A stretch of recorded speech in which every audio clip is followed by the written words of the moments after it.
why the spiritual process has become what it is.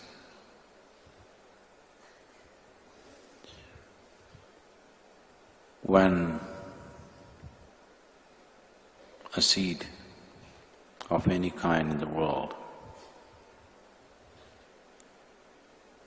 can find its ultimate potential simply through simple nourishment,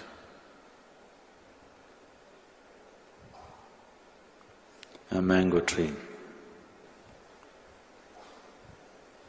if it finds soil and nourishment, it will find its sweetness. A mango tree does not need a guru to produce sweetness. When this is so, why is it a human being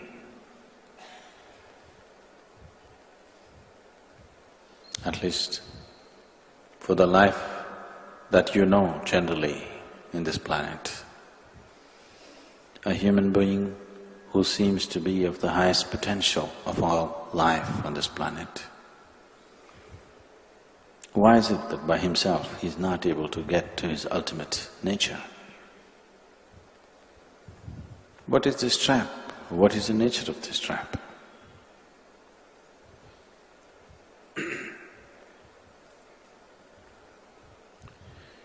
Why outside help is needed?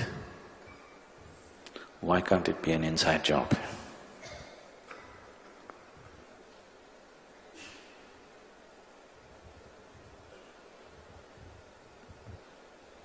It is just like if you were trapped in a prison, if you were imprisoned, the very nature of the prison is such. The prison is made in such a way that it does not provide tools to break through. Everything that could help you to break through has been taken away in some way. If it has to be an inside job, then all the prisoners, or at least a substantial number of prisoners, should get together and push the gates or the walls or whatever. But if an individual prisoner makes an attempt to get out by himself, all by himself, the chances of him getting out of the prison are quite remote. Most prisoners who have been sentenced to life, though that's not the place they want to stay, much longing is there to get out, never make it, because they don't have outside help. But if you can organize all the prisoners together and force your way out, you could do it.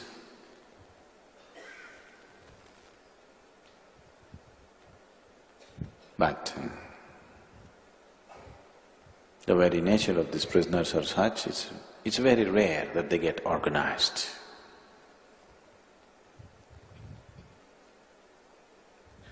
Whether it's in the prison or it's in an ashram,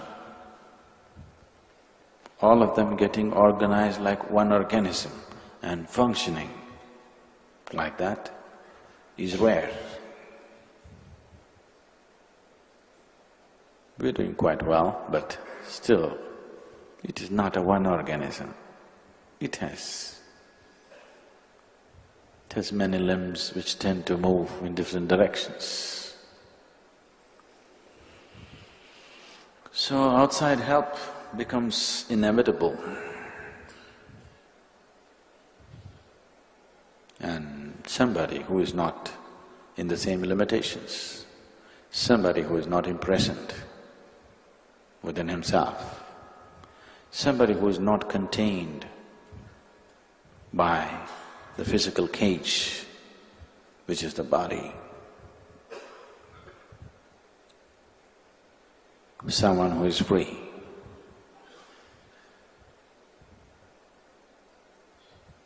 That kind of help becomes inevitable and necessary.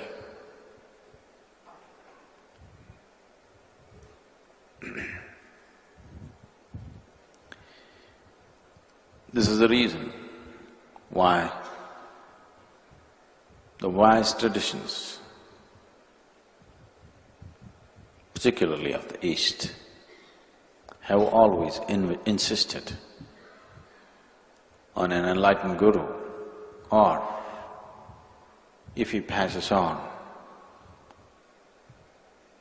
a strong sangha or a satsang where people are together as one.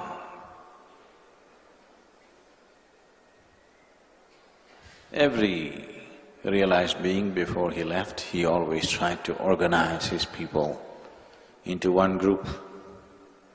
Those who did not do it, the moment they left, the very spiritual process lost its relevance.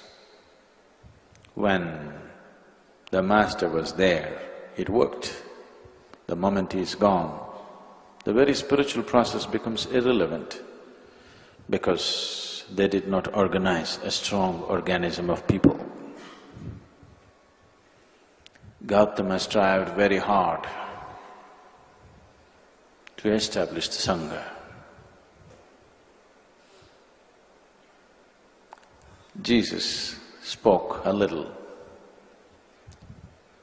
Very small sangha he had, only 12. In that one is a spy. Only 11, not even a dozen. So, try to organize those 11 people into a strong organism. When the Guru is alive, the Sangha is not so important. But when he is alive, the necessary organization, if it is not done, after he is gone, it is impossible to put people together.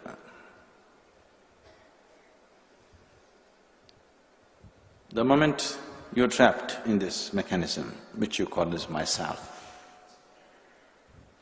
which is self-created, because who you are right now is just a memory of the past. Everything that you are right now is just a memory. Both memory and imagination have no existential relevance. They're not true.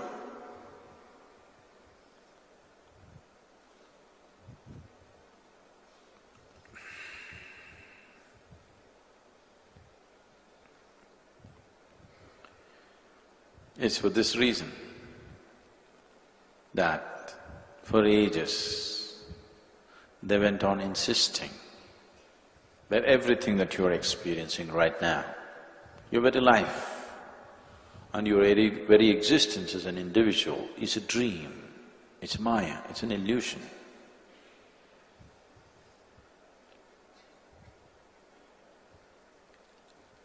If it is maya, why do I suffer right now?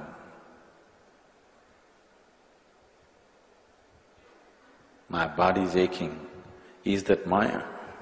My knees are hurting right now, sitting here. Is this maya? You must understand this. Whatever you believe becomes your reality.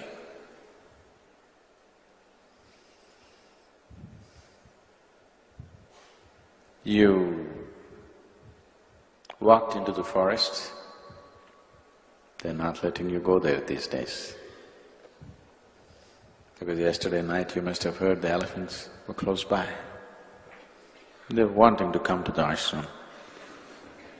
From 2 a.m. to 5 a.m. they were trying to get into the ashram and our people were bursting crackers. You heard that? You didn't hear? You didn't hear the crackers at least? No? You really sleep well. So, if you walk into the forest,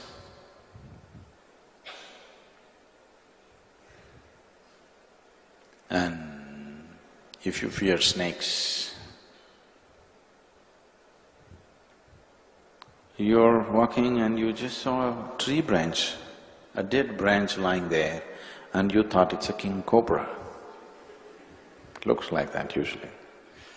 In the moonlight, it looked like a king cobra.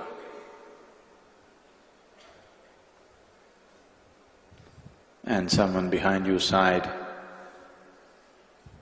Some people are always sighing, and you thought the snake is hissing too. The moment you thought it's a snake, your whole body reacted to that. You start sweating, you start getting paralyzed, fearful. Everything that needs to happen with a snake happened. Just because you believed it is so. There is no such thing there.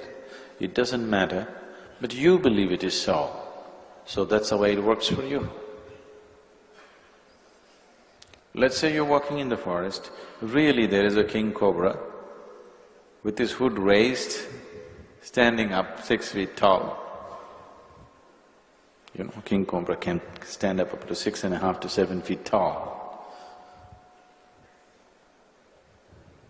looking at you as dinner.